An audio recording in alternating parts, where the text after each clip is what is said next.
Do we have anybody in particular to add to the prayer list?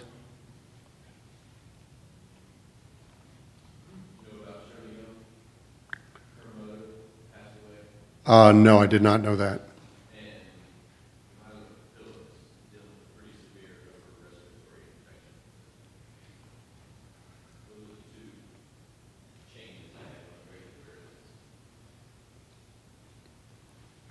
Anybody else?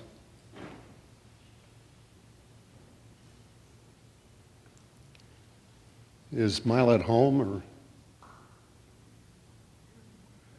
telling her not to talk? Conserve her strength.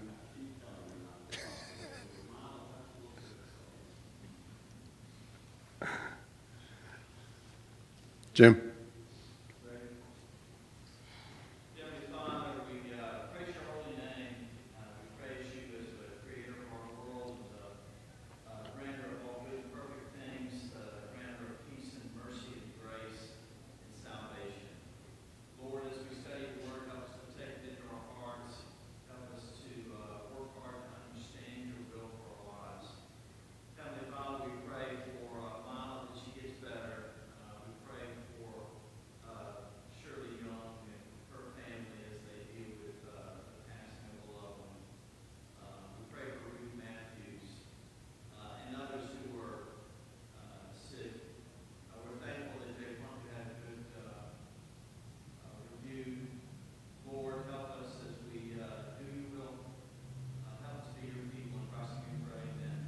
Amen. Thank you.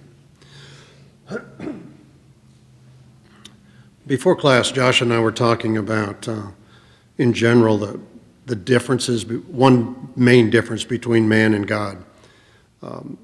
We think in a linear fashion.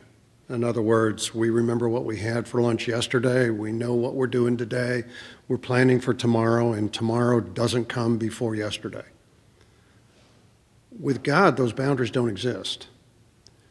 So it's if you can wrap your mind around stepping back and seeing the beginning and the end all at the same time, then you get a portion, a very small portion, of what it means to be nonlinear. And I bring all of that up because one of the things that we're going to get into this morning goes backwards into Genesis and Exodus and goes forward into Matthew.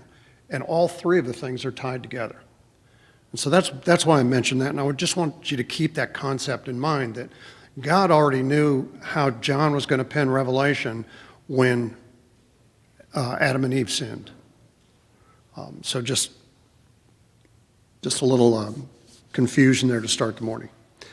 So let's get into chapter 18. And if you remember, we pick up where a couple of the tribes had gotten their inheritance, and they went out there and they didn't do what they were supposed to do. They didn't kill all of the inhabitants. So now we're in 18, and I'm going to read the first few verses. Then the whole congregation of the sons of Israel assembled themselves at Shiloh and set up at the tent of meeting there, and the land was subdued before them. And there remained among them the sons of Israel 7 tribes who had not divided their inheritance. So Joshua said to the sons of Israel, "How long will you put off entering to take possession of the land which the Lord, the God of your fathers, has given you?" Obviously, that was a rhetorical question and a little bit of satire aimed at it as well. "Provide for yourselves 3 men from each tribe, that I may send them, and that they may arise and walk through the land, and write a description of it according to their inheritance, that they shall return to me. And they shall divide it into 7 portions. Judah shall stay in its territory on the south, and the house of Joseph shall stay in their territory on the north. And you shall describe the land in 7 divisions, and bring the description here to me. And I will cast lots for you before the Lord your God. For the Levites have no portion among you, because the priesthood of the Lord is their inheritance. Gad and Reuben had the half-tribe of Manasseh also have received their inheritance eastward beyond the Jordan, which Moses, the servant of the Lord, gave to them." Does anybody know the origins of why the Levites do not get an inheritance? They do. Here, as I said, they belong to God. But let's go back to I remember right, this is Genesis 49. Oh, that's why.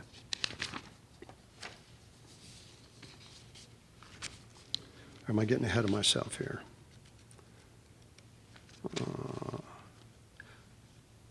No, we'll go ahead there. Genesis 49.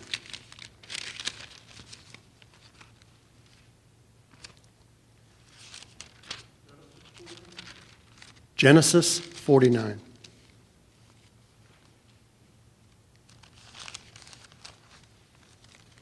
Okay, it's specifically in verses 5 through 7, but I'm going to start at the beginning.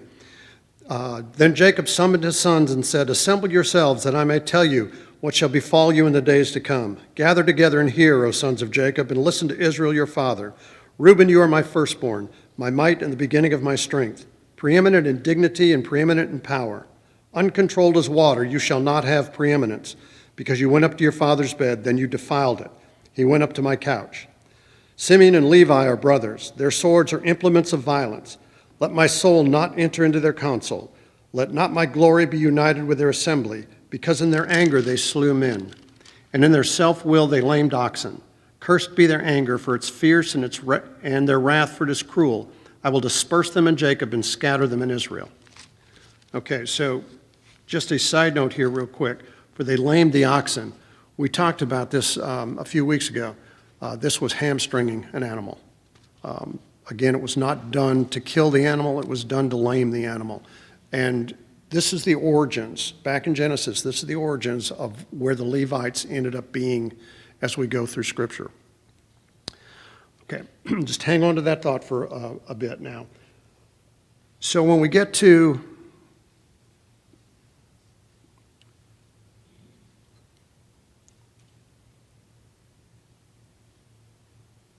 get to 18 verse 21. Yeah. Now, the cities of the tribe of the sons of Benjamin, according to their families, were, and they list a whole bunch of cities here. Jericho is in there, Para, Ophrah, Gibeon, Ramah, Beeroth, Mizpah, Shephah, a bunch of others. And the passage ends in verse 28 with, "This is the inheritance of the sons of Benjamin according to their families." What's missing in this section that we saw with the other families?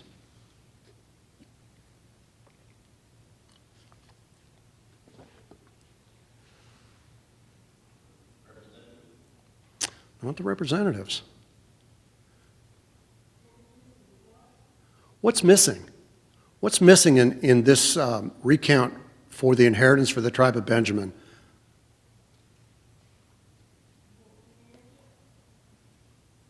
They're not told to go do anything, are they? So far, all the other inheritances had, now go take the land, go clear the land, go dispossess the people. Tribe of Benjamin's not told that. Why do you think that is?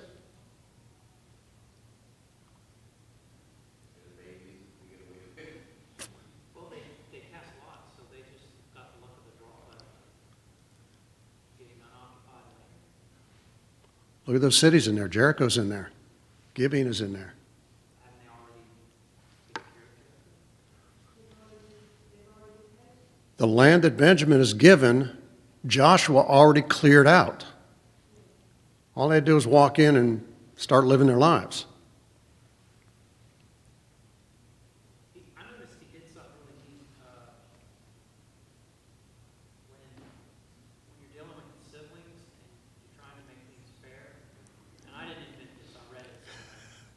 You tell one of them to cut the cake, but the other one gets to choose. And that way it gives all the incentive on the one cutting the cake to do it as fairly as he can, but the other one's going to try to pick whatever he thinks is better. And he had them size up and create 7 portions on their map, but the choice was going to be made by lots. Yeah. So the incentive would be to make them all just as equal as you can. What's with siblings, just kind of a side note, because my baby's 41. So what is the one thing about being fair? You can't be fair. There's no such thing. Fair is a very subjective term. All you can do is try to be consistent. That's what I meant by big babies. They get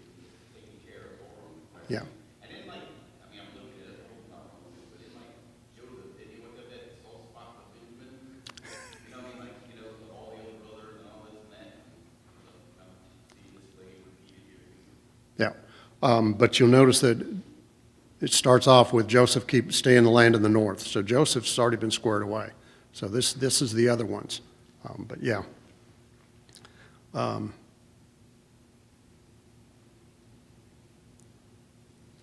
Okay.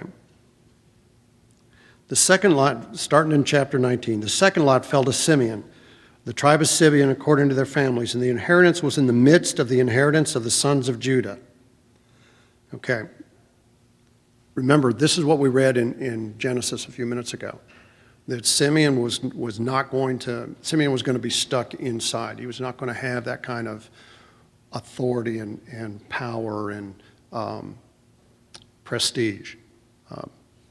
And it all goes back to when he was a young man and couldn't control his temper.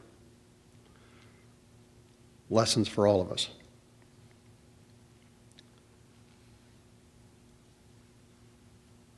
Okay. All right. Let's talk about the Levites for a while. As I got into this, I found some really, really interesting things. So we read in Genesis 49 where the problem started for the Levites, is that Levi hung around with Simeon, and they both were a couple of troublemakers and had bad tempers and got into all kinds of mischief that they shouldn't have gotten into. So you see them being put on the outs back in this point. But then you see here where the Levite tribe are now the priests. So what's the first question that comes up? How did they get from being the troublemakers to being the priests? This is all a continual story, and it's all a continual progression as to how it gets to the point here where now Joshua says the inheritance of the Levites is God. Okay. So let's go to Exodus 32. Yeah, Exodus 32.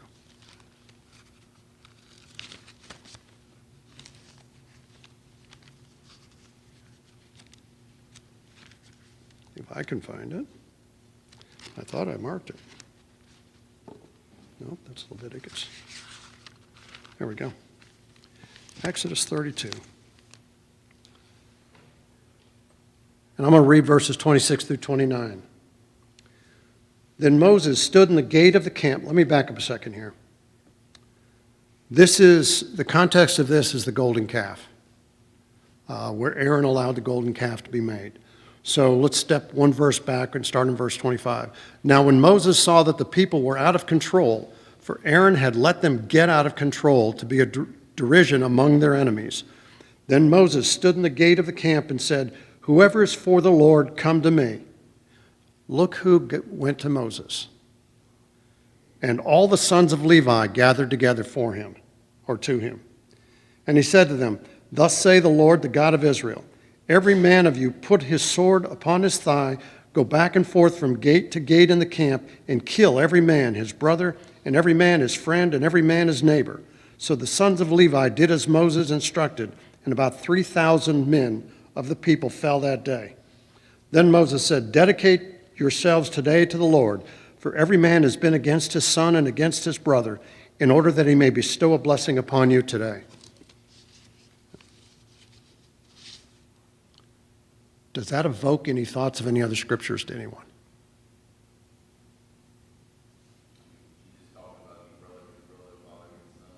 Yeah.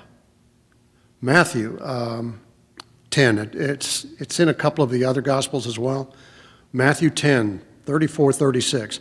This segment was titled, "The Sword of the Gospel." Beginning in verse 34, the words of Jesus, "Do not assume that I have come to bring peace to the earth. I have not come to bring peace, but a sword. For I have come to turn a man against his father, a daughter against her mother, a daughter-in-law against her mother-in-law. A man's enemies will be the members of his own household."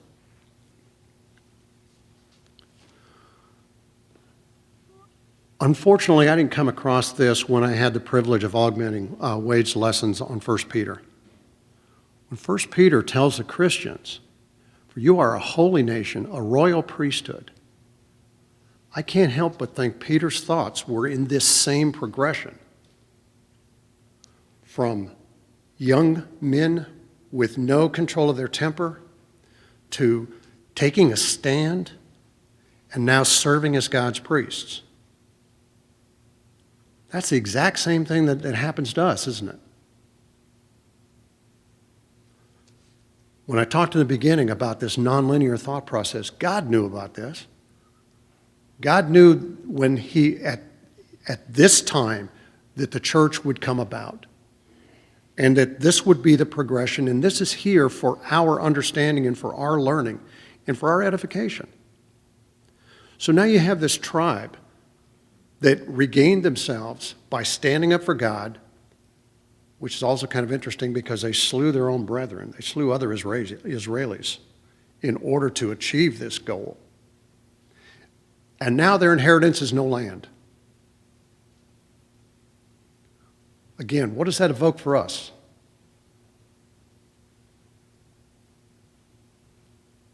How are we specifically described?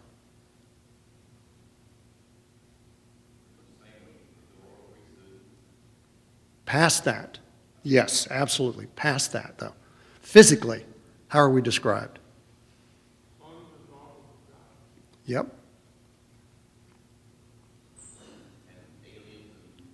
Yeah, aren't we called aliens and wandering sojourners? And that this is not our home? This is that exact thought that's being evoked here. It's being trained in us through the example of the Levites.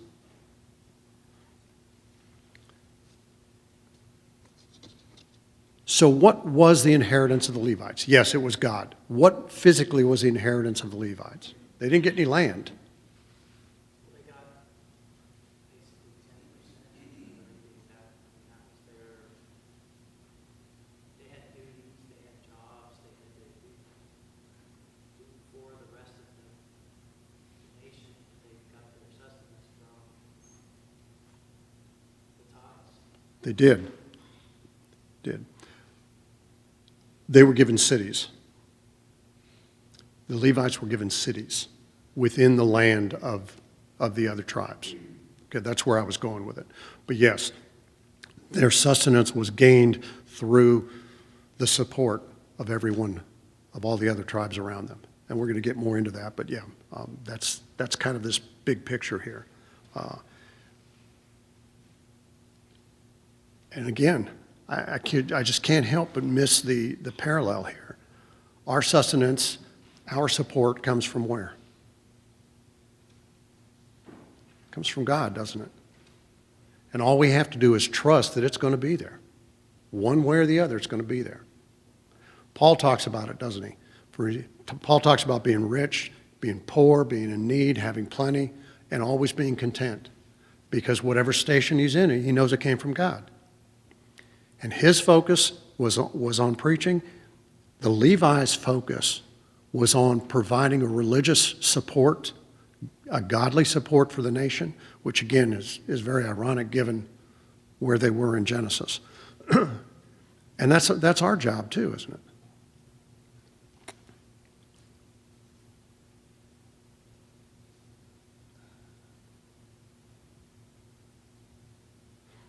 Okay. It's kind of neat how their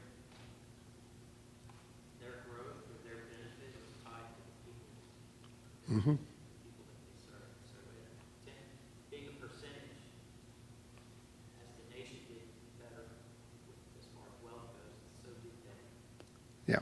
This gets back, I think, somewhat to the example you gave of dealing with children and the siblings dealing with each other is that the Levi's job was to provide a spiritual rock for the nation.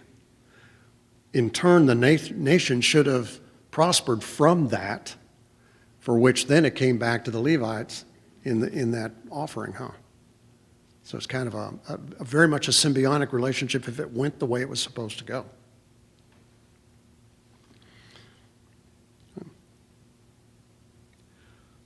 All right.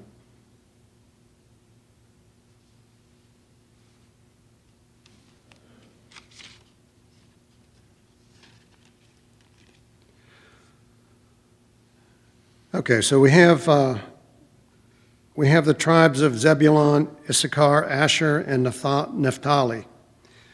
The territories are detailed out in here. I don't want to get into a boring reading of where all the borders were. There's no accompanying details either. It seems that these tribes got their inheritance, went and lived on it, and lived happily ever after. It is also a case, though, that all of their inheritance was within land that Joshua had already cleared out. And that's probably why there's not a lot of details in here, because they already owned it. Okay. Until we get to the tribe of Dan.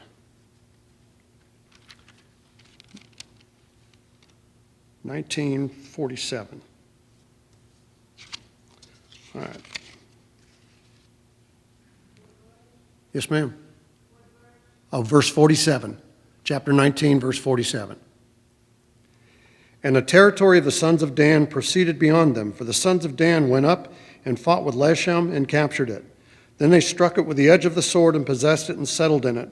And they called Leshem Dan after the name of Dan their father. This was the inheritance of the tribe of the sons of Dan according to their families, these cities with their villages. Okay, so Dan got land that they had to go finish up. But that's the only one that's identified with anything. And so that's why I conclude that these other five walked into territory that was already under control.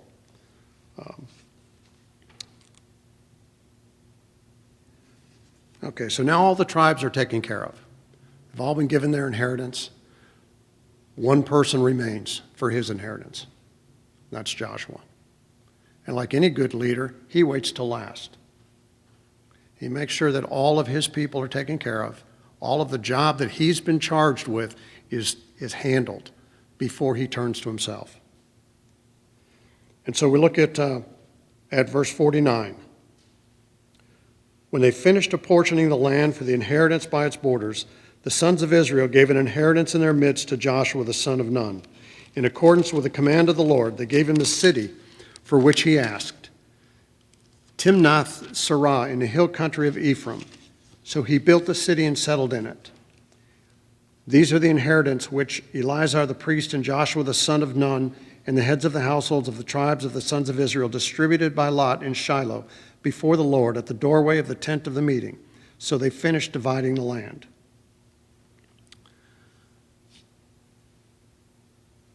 I didn't bring it. I did some digging as to why he might have asked for this particular city. And what I found goes back to Abram. And Abraham, who was then Abraham, purchased land to bury Sarah. And that's what all of this ties back to. None of this is by accident. So we see some very rich continuum going on in here. And if you have the time, look that up. There was one commentator that did a really rich and detailed description of the negotiations between Abraham and, I can't think of his name now, in buying the land, and why it took so long and why there was the back and forth and some of the nuances that might have been involved in that. Really an interesting read.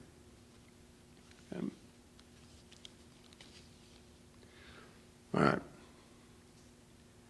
Chapter 20.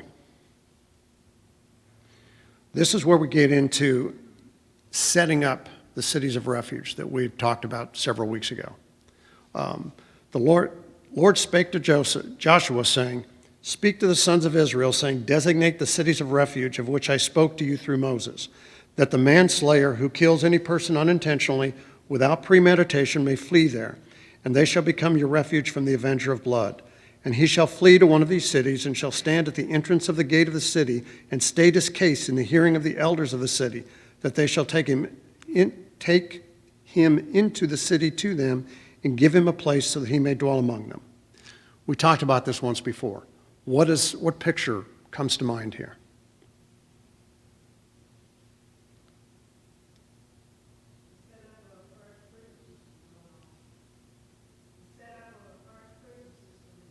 Well, yeah, I'm thinking before that part, though.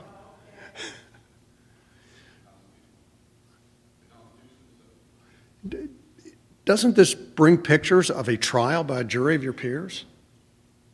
It's also kind of neat that if you're guilty of manslaughter, you can live, but you kind of got this thing hanging over you until the priest died. And spiritually, that's kind of how all of us were until Jesus died Yeah. on the cross. The priest dying seemed to reset Yeah. Great analogy there. But yeah, and you're right, and that's what we see, and that ties into what you said, Cherry, is that if the elders say yes, it was unintentional. So what's interesting here is the question is not did this person kill someone. The question is did they do it unintentionally or did they do it with premeditation? If they did it unintentionally, then yeah, they went to prison and served basically a house arrest, essentially. If they were found that they did it intentionally, justice was swift. Something we've lost in our system, but anyway. Okay. It also, Go ahead. it acknowledges the pain of the family of the victim. Because just because the killer didn't mean to kill him, doesn't mean, oh, then all their suffering is gone. They're still going to suffer. And so that person that committed the manslaughter, even though he didn't mean to commit murder, he still has to have consequences for Yeah. what he did as well. It's kind of a shared suffering. Yeah, you're absolutely right. They don't just walk out the door. No. No, just because this person irritated you to the point where you lost your temper, nope, you don't get a free ride because you didn't plan it. I think maybe this was intentional to avoid having someone who sought revenge to go and commit, at that point, premeditated murder of someone who, yes, made a mistake and was guilty, but not guilty of intentional premeditated murder. It's hard to grasp, but nevertheless, it is a situation where God continuously tells us that all sin can be forgiven if you seek forgiveness and, of course, on this side of the cross, go through Jesus Christ and the blood that he shed. Yeah. It's not possible if you essentially take vengeance into your own hands. Time and time again, God tells us, vengeance is mine. He will be the judge at the end. Yeah. And those who acted in vengeance and or with malicious act will be judged according to their acts. Yeah. I don't think there's any question that the intent of this was to avoid a Hatfield and McCoy's type thing, where you had that constant back and forth and escalation. But let's run down that rabbit hole for a minute here. What can the church learn from this? What's the thought process behind this from a big picture that can and should apply to the church?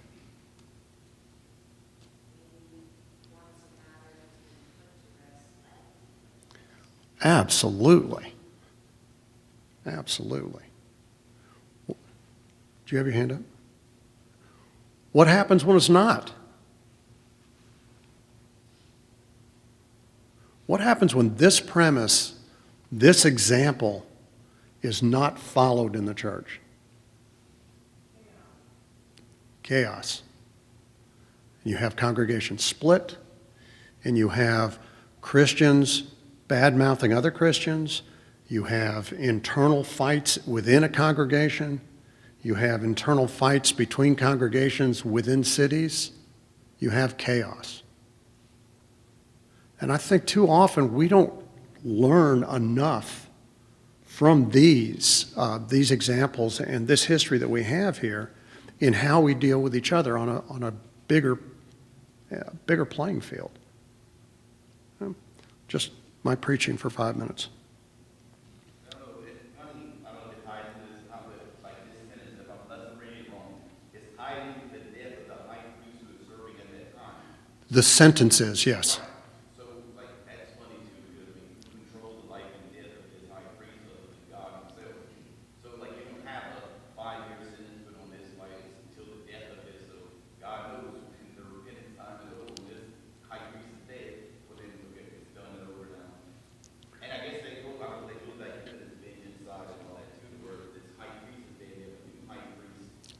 Is he gonna take into does he go back, is there like a retrial, on this and that, with the new high priest, or he's not gonna retry that, or?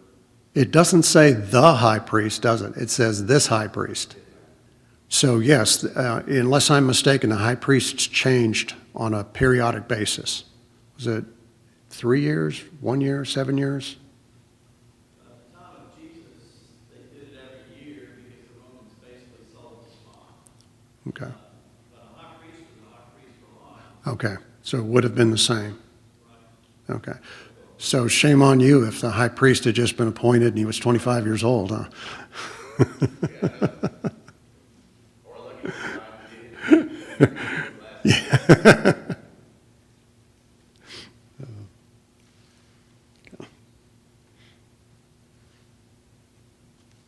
Okay. Chapter 21.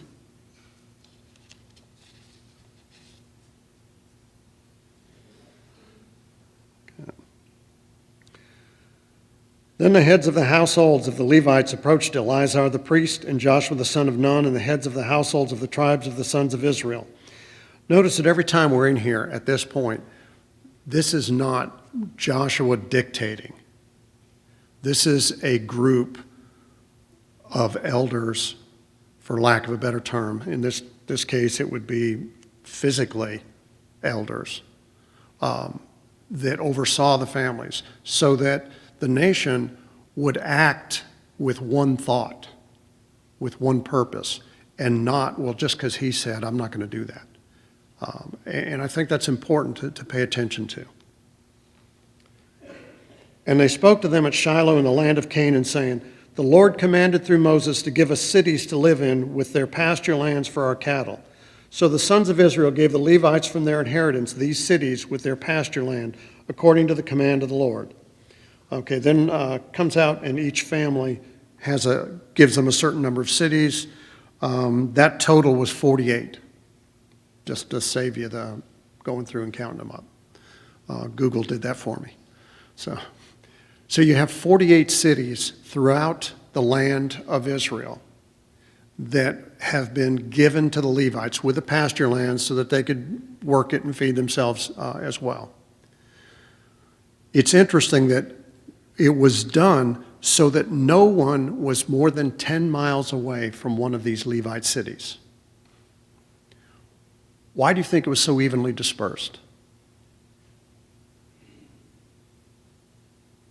What's the purpose for the Levites?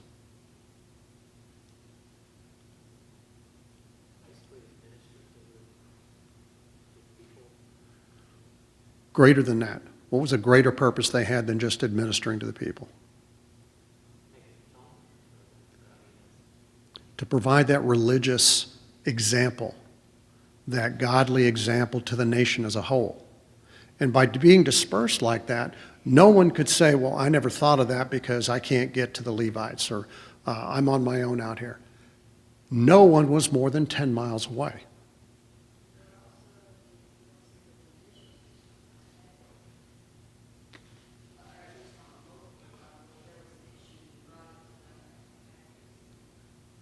Well, but you would have had one high priest. Yeah.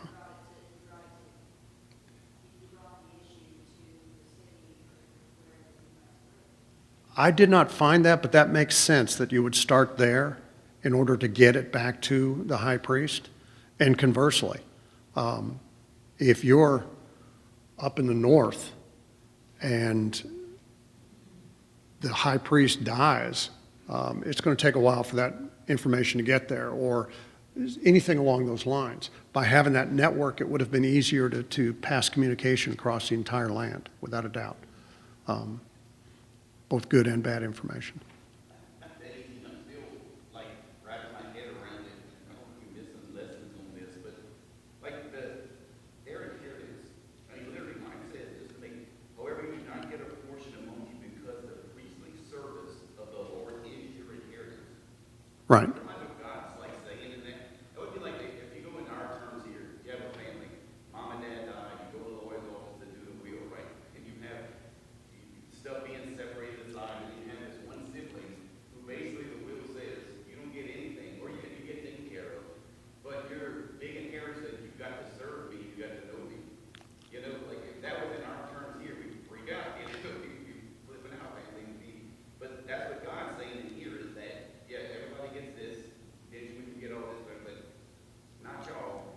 Your inheritance that you've got to serve me and know me and have access to me type thing. I mean, I don't know, it just speaks volumes of what we have here before that royal priesthood and all that, and we keep reiterating that. Oh yeah, I know, but I'm just saying, like, the way things are mapped out, God's basically saying, you know, you get taken care of, you got your tithe, you got all this and that, but they get all this physical stuff. You've had access to me, and you've got to serve me, and that's your inheritance, you know? Scott? So considering the fact that we're here temporarily and everything is beyond this world, that's immeasurable. Yeah. I think that's the very purpose for it, without a doubt. And don't we see Christ talking in those terms many times through his ministry? He talks about the wealthy, great, they've got their inheritance. He talks about the foxes have a place to sleep, but Son of Man does not. All of these pictures, all of these things that Jesus says along the way echo that very thought, that very inheritance.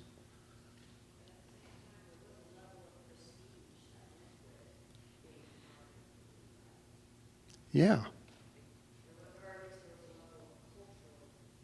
Correct. Very much so. Very much so.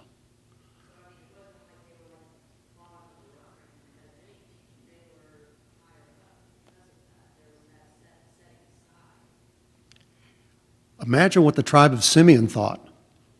I mean, I think that's how it ended up. I mean, maybe the way it started was, you know, we know in Jesus' time that the high priest and all this and that definitely took, we see him preaching on it, teaching on it, don't Right. be like them, you know, don't call them or the Father and all this and that. All that comes lessons on the way they took it. I mean, was it intended like that from the beginning? Or were they supposed to be a whole bunch and a little bunch? I don't know.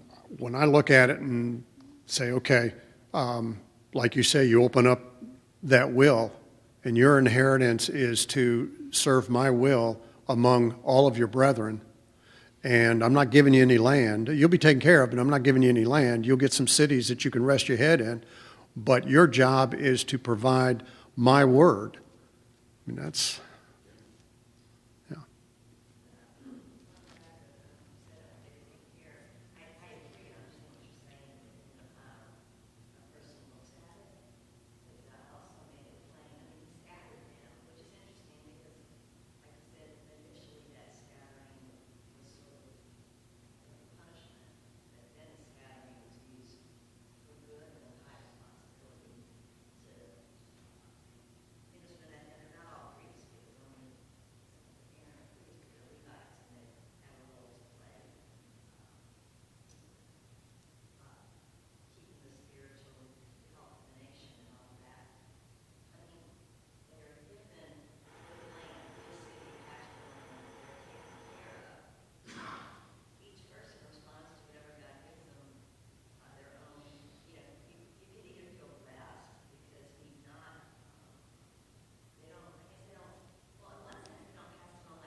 Right.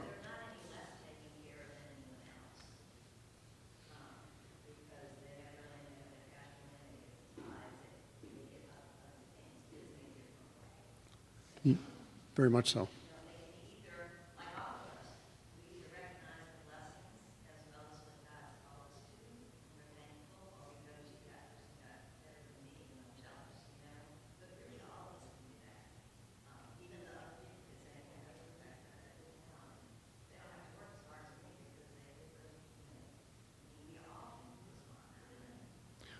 They did have to work. That's why they were given the pasture lands, no, without a doubt. Hold on a second. But in this culture, what defined wealth?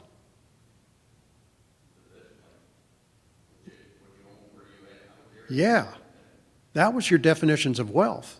Not a city, but land. Land and animals and slaves. Hold on a second, Scott. Yeah. Some of the best advice my dad ever gave me was, son, you got to play the hand you've been dealt. And even among the Levites, some of them probably worked harder than others. And life continues to just be unfair. But I can look at all these other people, but I can only be the best Chad I can be. Mm-hmm. I can want what other people have, but all that does is sabotage me trying to be what God wants me to be.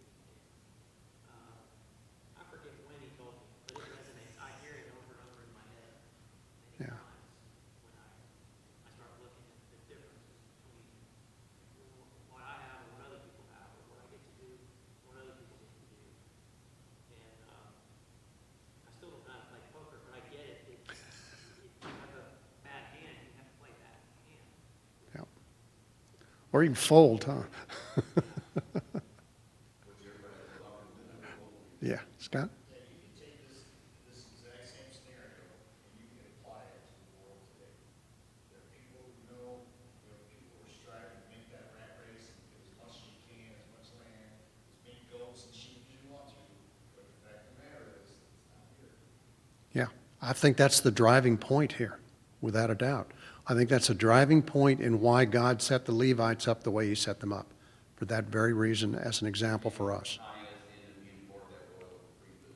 Yeah, We're yeah, part of the royal priesthood, our heritage should be to serve God. yeah. I think when we begin to understand the Levites, then we begin to understand what Peter was talking about. And I put emphasis on begin.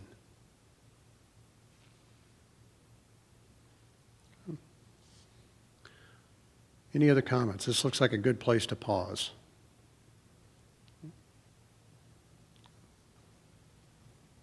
All right. Would you close for me? Dear Heavenly Father, I want to thank you for this day. Thank you for this opportunity that we've had to come here and study from your word. Dear Heavenly Father, just take the lessons we learned here today and apply them in our everyday lives that we may be better Christians and better examples to those that are around us. Dear Heavenly Father, go with us through this worship service and through this week. Keep us safe. Be with those that are sick and those that are recently lost loved ones. It's our sin. In Jesus' name. Amen. Thank you.